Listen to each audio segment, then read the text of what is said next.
Entrevistas, cápsulas, noticias, la información político-electoral más relevante y que debes conocer solo en este programa.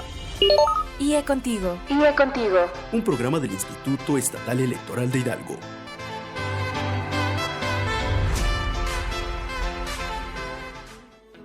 Amigas y amigos, muy buenos días. Sean bienvenidos a una nueva emisión de este espacio radiofónico titulado IE Contigo, un programa del Instituto Estatal Electoral que llega hasta ustedes con el apoyo de Hidalgo Radio. Hoy al frente de estos micrófonos nos encontramos su servidor Leonel Hernández y mi estimada Laura Muñoz. Muy buenas tardes a todos nuestros queridos radioescuchas. Bueno, como cada semana las invitamos a hacer contacto a través de nuestras redes sociales. Pueden seguirnos en nuestra fanpage de Facebook, en donde nos encuentran como Instituto Estatal Electoral de Hidalgo. En Twitter e Instagram, síguenos en nuestra cuenta @IEE-Hidalgo. Y como saben, estamos recientemente estrenando cuenta en Spotify, en donde podrán escuchar nuevamente este programa a través de nuestra cuenta Instituto Estatal Electoral de Hidalgo. Y bueno, pues el día de hoy les tenemos un programa muy interesante. Estaremos hablando sobre la asignación de regidurías de representación proporcional, también conocidas o comúnmente conocidas como plurinominales, así como de las probables elecciones extraordinarias que podrían determinarse organizar próximamente en Hidalgo. Esto es Sigue Contigo, comenzamos. Entre palabras, nuestro espacio de entrevista.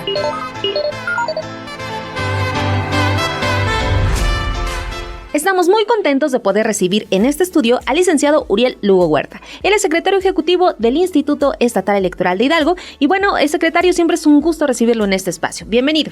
Muchas gracias a ustedes por invitarme.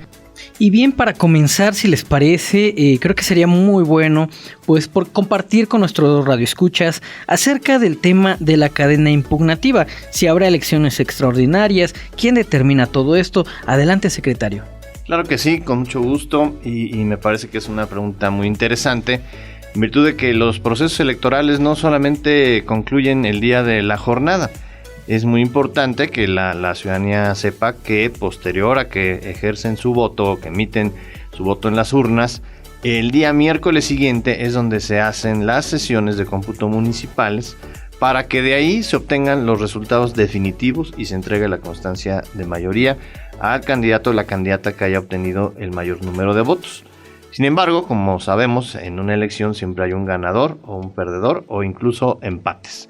Pero, bueno, pues en este caso, hablando de los juicios de inconformidad, pues los partidos inconformes presentan su juicio de inconformidad para atacar este otorgamiento de la constancia de mayoría a quien haya ganado la elección en el municipio. Bueno, como saben, pues los partidos políticos pueden impugnar estos resultados, cosa que ya aconteció y que el Tribunal Electoral ha resuelto.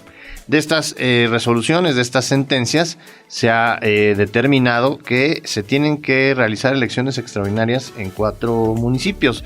Una por el empate en la elección que tiene que ver con Acasochitlán, y las otras por violaciones que se encuentran contempladas dentro del Código Electoral, entre ellas la violación a la separación de Iglesia-Estado, que es el caso de Huejutla, y otras más por diferentes causales que tienen que ver con Ixmiquilpan y con Tulancingo. La cadena impugnativa a la que tú me refieres, pues tiene que ver con todos estos pasos que tienen que seguir para que las impugnaciones queden resueltas en definitiva. Y es lo que nosotros estamos esperando. Como saben, la asignación de representación proporcional se hace con los resultados que ya en primera etapa, digamos, a nivel local, el tribunal local emite estas resoluciones y nosotros hacemos esta asignación de estas resoluciones en primera instancia. Viene la segunda instancia, que tiene que ver con la Sala Regional Toluca, que si los partidos inconformes con la resolución acuden a la justicia federal, pues pueden ser analizados también sus conceptos de agravio, y aquí es en donde esta cadena impugnativa puede cambiar. La Sala Regional Toluca puede modificar o incluso puede revocar la sentencia del tribunal local y emitir una nueva determinación, que es lo que nosotros estamos esperando para ya poder organizar lo que tiene que ver propiamente con las elecciones extraordinarias, que en definitiva nos digan las autoridades jurisdiccionales federales que se confirmen en su caso, y tendremos que proceder a pues emitir los calendarios correspondientes, la ampliación presupuestal, en fin, preparar todos estos procesos que son nuevos porque se tiene que emitir una nueva convocatoria para hacer una elección otra vez por el ayuntamiento que se haya determinado esta nulidad. Secretario, hay mucha información, tanto en redes sociales como en diversos medios de comunicación, y creo que es importante que nuestros radioescuchas sepan de primera voz si estas anulaciones, usted, bueno, ya nos dio un breve preámbulo, pero saber si estas anulaciones son atribuibles a las funciones o al desarrollo o a las actividades que realiza este instituto, o tiene que ver con factores externos. Pues mira, esa es una pregunta muy buena, porque justamente en varias notas e incluso en las propias determinaciones del tribunal local se ha dejado en entrever que es el órgano electoral el culpable de estas nulidades en estos municipios. Sin embargo, tenemos que ser muy claros y tener muy en cuenta que ha habido factores, sobre todo el día de la jornada y en las sesiones de cómputo, que ya referimos que fueron del 18 la jornada y posteriormente el 21, hasta algunos cómputos que se prolongaron por más de 4 días, en donde hubo elementos y factores sociales que no permitieron que se desarrollaran de manera efectiva las sesiones de cómputo. Hubo casos violentos, hubo quema de paquetes, en fin, hubo coacción de personas sobre los funcionarios electorales, y bueno, pues esto de alguna manera generó que hoy pues tengamos estos resultados en esos municipios. Sin embargo, no tiene o no es atribuible a las autoridades electorales. Estas autoridades fueron quienes llevaron todo el proceso electoral, aún con la pandemia. Ellos fueron la máxima autoridad, y me parece que no pueden ser descalificados pues por algunas circunstancias que son ajenos a ellos, y que bueno, finalmente pues las autoridades correspondientes, ya sean jurisdiccionales, ya sean judiciales, tendrán que emitir sus resoluciones respecto de las anomalías que fueron detectadas y que incluso ya fueron denunciadas por parte de este órgano electoral. Sin embargo, pues sí reiterarle a la ciudadanía que el Instituto Estatal Electoral, así como sus órganos desconcentrados, pues en todo momento busca contar con personas profesionales que estén entregadas a su trabajo, así como lo hacemos en oficinas centrales, que todos buscamos realizar nuestras actividades en torno a los principios que rigen la función electoral, y uno de ellos, y en el que más ponemos énfasis, sobre todo en el desarrollo de las elecciones, es en el tema de la certeza y en el tema de la legalidad. Por lo tanto, nosotros vamos a estar muy muy atentos a las determinaciones que emitan los tribunales para pues en su momento determinar lo que corresponda y acatar estas circunstancias. Sin embargo, pues sí dejar muy en claro que el instituto seguirá trabajando en pro de la ciudadanía, en pro de la democracia, y que en esta próxima elección que tendremos también de diputados locales, que será concurrente con las elecciones federales, pues también nosotros tenemos un tramo de responsabilidad muy grande junto con la autoridad nacional de seguir generando esta certeza y de conseguir pues la confianza ciudadana para el próximo proceso que se avecina ya el 15 de diciembre. Muy bien, secretario. Pues este punto nos parecía muy, muy importante tocarlo, y sobre todo en este espacio, para que nuestros radioescuchas de viva voz tengan otro panorama que se vive desde acá adentro, sobre todo en el tema de la organización de las elecciones. Y bueno, saltándonos ya a el paso sobre la resolución definitiva que puedan llegar a tener los tribunales, una vez que ya esté definido esto, secretario, ¿qué se prevé en cuanto a fechas, en cuanto a recursos económicos que puedan para llevar a cabo las elecciones extraordinarias? ¿Usted considera que se deben de llevar antes de la elección de diputados o que se puedan empatar? Pues mira, efectivamente, como lo refería hace un momento, nosotros estaríamos esperando ya en definitiva estas resoluciones para saber cuántas elecciones extraordinarias tendríamos que organizar a la par de la elección ordinaria de diputados. Me parece muy importante esta observación que tú haces, porque si bien estos procesos extraordinarios tendrían que ser abreviados, pues también tenemos este otro proceso que también, si tuviéramos a lo mejor 2 calendarios electorales, pues podríamos generar alguna confusión con la ciudadanía. En mi opinión, y considero que lo más adecuado es generar, a través de esta coordinación que tenemos con la autoridad nacional, poder elaborar los proyectos de calendarios que, como sabes, el de la elección ordinaria se aprobará el próximo 15 de diciembre, posterior a la instalación formal ya del Consejo General, pero si hay la posibilidad de que se pudieran empatar estas elecciones extraordinarias con la elección ordinaria de diputados, pues sería muy beneficioso, toda vez que también podríamos, incluso me atrevo a decir, poder economizar en algunas cuestiones para atender estas elecciones, sobre todo las que son en cabeceras. Entonces, pues creo que se tendría que explorar esta posibilidad a través de las consejeras y consejeros, lo que ellos determinen, aunado a lo que también la autoridad nacional pudiera manifestar para poder coordinar estos trabajos de las elecciones, tanto extraordinarias como la ordinaria. Muy bien, secretario. Y bueno, una duda que es muy concurrente en las redes sociales, las personas que nos escriben pues nos preguntan si serán los mismos candidatos en el caso de que hubiera elecciones extraordinarias, si serán los mismos candidatos que se vuelvan a postular y que los veremos nuevamente haciendo campaña. Sí, pues esa es una pregunta recurrente, son dudas que a todas y a todos nosotros nos surgen. Sin embargo, nuestra legislación establece que en el caso de que se decrete la nulidad en un municipio, en este caso porque estamos todavía con la elección de ayuntamientos, pues podrán participar los mismos candidatos siempre y cuando no hayan sido sancionados. Esa es como la única condición que nuestro código electoral establece para que pudieras, en todo caso como candidato o candidata, volver a participar como candidato en ese mismo municipio. Entonces sí se puede volver a competir, pueden cambiar candidatos, sí también se puede, pero con esta limitante de que si fuiste sancionado no se puede participar en la siguiente elección. Pues es por eso la importancia, querido redescuchas, de esperar a lo que las autoridades pues determinen, quienes están llevando ya estas acciones, estos juicios de inconformidad, pues tendremos que esperar, estar atentos a lo que sus resoluciones digan, ¿no? Pues bien, es momento de ir a un corte, pero quédense con nosotros, seguimos aquí en IE Contigo. No le cambies, seguimos con más información en IE Contigo.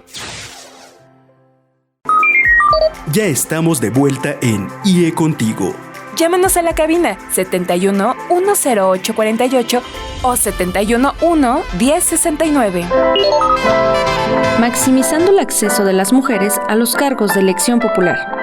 La aspiración de las mujeres para ser candidatas ha conllevado un sinnúmero de obstáculos, como la violencia política, y a la par de esto, brechas de género que persisten para la representación en los puestos de elección popular. Tras las elecciones municipales de 2018, en México, ONU Mujeres apuntó una falta de apoyo por parte de las cúpulas partidistas para las carreras políticas o candidaturas de mujeres. Y si bien las entrevistadas no percibieron prejuicios del electorado, sí se identificó que mientras mayor sea la población del municipio, menos probable es que gane una mujer. Simultáneamente, Flavia Freudenberg y Cristina Osorno Guerrero señalan que históricamente las mujeres latinoamericanas no han tenido las mismas oportunidades que los hombres para acceder a los cargos de representación política. La paridad constitucional de género en la postulación de candidaturas fue un hito para que cada vez más mujeres sean candidatas y líderes electas, pero a ella, en sus tres vertientes, horizontal, vertical y sustantiva, deben agregarse medidas que maximicen el acceso integral de las candidatas a los espacios de representación electos democráticamente. Ejemplo de ello es que en Hidalgo, la garantía del 50-50 en el proceso de ayuntamientos 2020 derivó en un 53% de mujeres postuladas en todos los cargos, tanto propietarias como suplentes, de las planillas, con 366 candidatas encabezándolas. Sin embargo, una vez realizada la jornada electoral, el total de mujeres electas en las presidencias, sindicaturas y regidurías fue de 309 frente a 362 hombres, y de ellas solo 14 resultaron votadas como presidentas municipales. Estos datos únicamente tomando en cuenta las planillas ganadoras por mayoría relativa. De ese análisis sobre la integración de los ayuntamientos, 47% mujeres votadas y 53% hombres votados, se desprende que la paridad debe ir más allá de las postulaciones, impregnando la integración completa de las autoridades municipales una vez celebradas las elecciones. Así, el Instituto Estatal Electoral de Hidalgo ha tomado una acción afirmativa para aquellos casos con una composición mayoritariamente masculina, asignar un mayor número de regidurías de representación proporcional a mujeres a fin de que la integración de ayuntamientos impares resulte a favor de ellas. Por el momento, Dicha medida compensatoria ha sido aplicada en varios ayuntamientos con resultados electorales no impugnados o cuyas impugnaciones ya fueron resueltas por el órgano jurisdiccional local. Y gracias a ella, esta es la primera vez que podemos contar con ayuntamientos en los que la representación de las mujeres logre incluso más allá del 50% integral. Esto complementa las reglas de postulación aplicadas en su momento, así como las reglas para la asignación de regidurías por el principio de representación proporcional y de sindicaturas de primera minoría que aseguran, también por primera vez, una mayor participación de mujeres.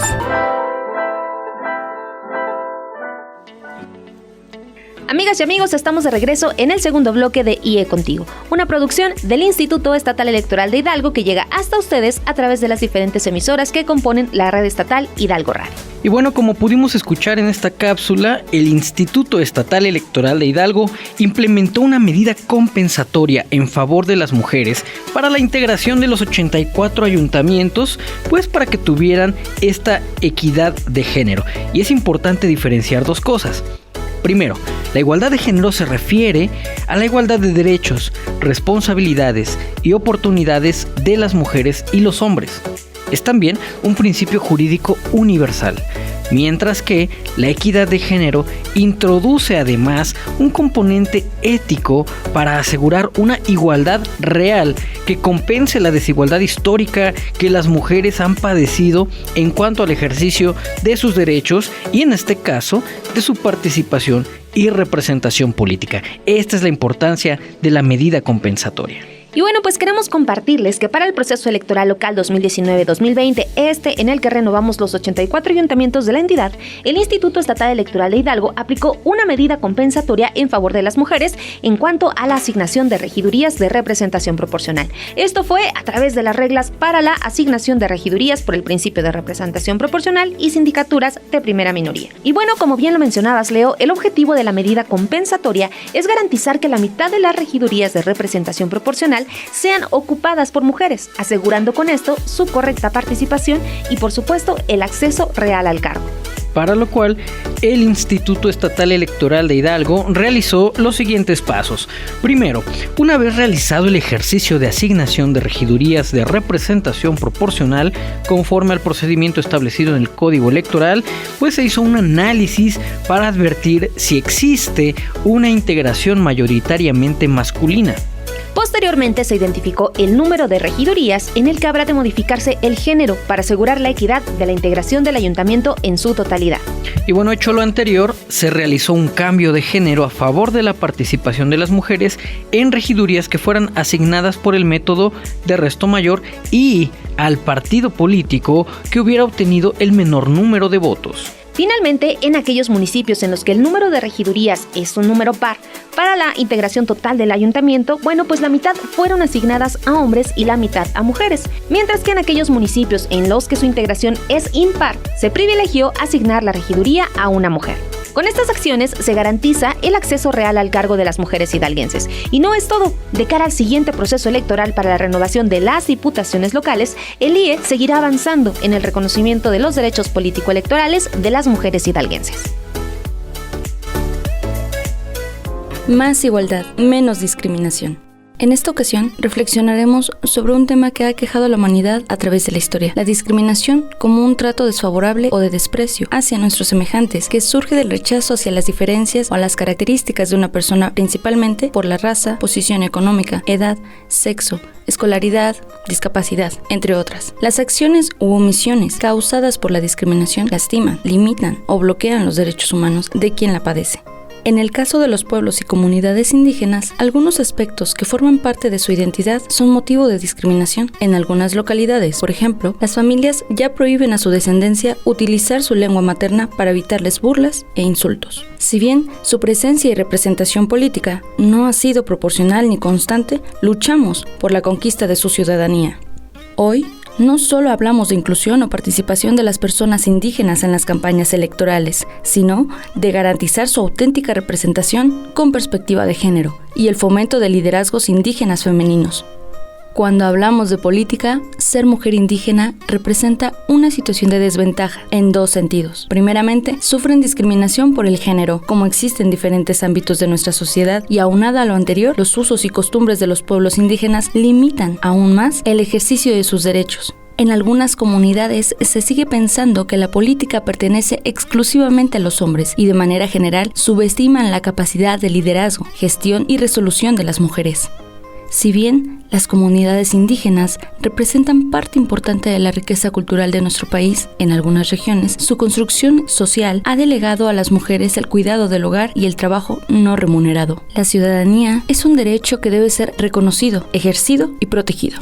Construir una sociedad igualitaria requiere una incluyente y sólida estructura de leyes, sensible a las realidades de las mujeres hidalguenses, fundamental para el acceso a sus derechos. Actualmente hay grandes avances, en total apego a las leyes que nos rigen. Se logró una presencia mayor de las mujeres en la integración de la actual 64 legislatura del Congreso de Hidalgo. De las 18 curules que se eligieron mediante el voto directo, 10 fueron ganadas por mujeres, y de ellas, 3 son mujeres indígenas.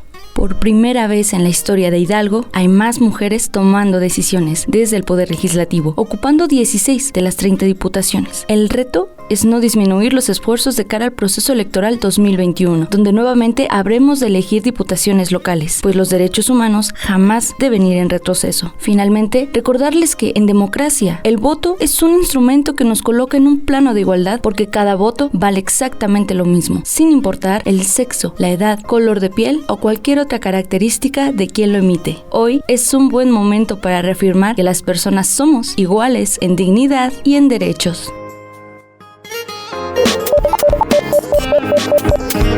Es momento de presentarte los acontecimientos más relevantes de la escena político-electoral de México e Hidalgo. IE informa. Convocatoria candidatura independiente para la renovación del H Congreso del Estado de Hidalgo. Como saben, el próximo domingo 6 de junio de 2021 se llevará a cabo la jornada electoral en el estado de Hidalgo para elegir a las y los integrantes del Poder Legislativo dentro del proceso electoral local 2020-2021. Y es en este espacio que queremos compartir con ustedes, queridos radioescuchas, todo lo que deben saber acerca de la convocatoria para aspirar a una candidatura independiente en dicho proceso, la cual ya se encuentra vigente para que, si lo deseas, puedas postularte en tiempo y forma. Para quien no lo sabe, las candidaturas independientes son aquellas conformadas por ciudadanas y ciudadanos que se postulan para algún cargo de elección popular y que no pertenecen a un partido político. Con ello, ejercen el derecho de ser votados. Las y los candidatos independientes se registran ante los organismos públicos locales electorales, también conocidos como OPLES. En Hidalgo, el OPLE es el Instituto Estatal Electoral de Hidalgo. Así es, las ciudadanas y ciudadanos hidalguenses que deseen postularse de manera independiente para una diputación local para el proceso electoral 2020-2021 deberán reunir los requisitos de elegibilidad de conformidad con lo establecido en la Constitución Política del Estado Libre y Soberano de Hidalgo, misma que refiere que para ser diputada o diputado es requisito 1. Ser hidalguense. 2. Tener 18 años cumplidos al día de la elección. 3. Tener una residencia efectiva no menor de 3 años en el Estado, tal y como lo establece el artículo 221 del Código Electoral. El proceso para adquirir la calidad de candidato o candidata independiente contempla las siguientes etapas: convocatoria, actos previos al registro de candidaturas independientes, obtención de apoyo ciudadano y registro de candidaturas independientes. Para conocer de manera íntegra esta convocatoria, te invitamos a consultar nuestra página oficial www.ieh.gov.mx o a través de nuestras redes sociales. Recuerda que nos encuentras en Facebook como Instituto Estatal Electoral de Hidalgo y en Instagram como @IEEHidalgo.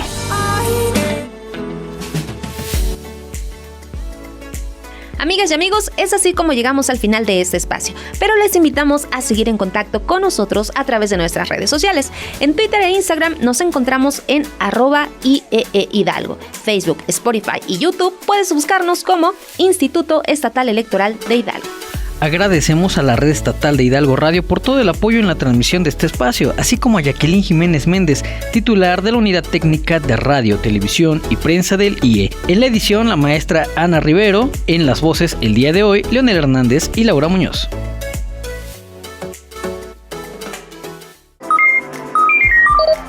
Haz tuyo el poder del voto. Haz tuyo el derecho a participar. Hagamos nuestro el derecho a estar bien informados. Sintonízanos el próximo miércoles, 11 de la mañana. por la Red Estatal de Hidalgo Radio.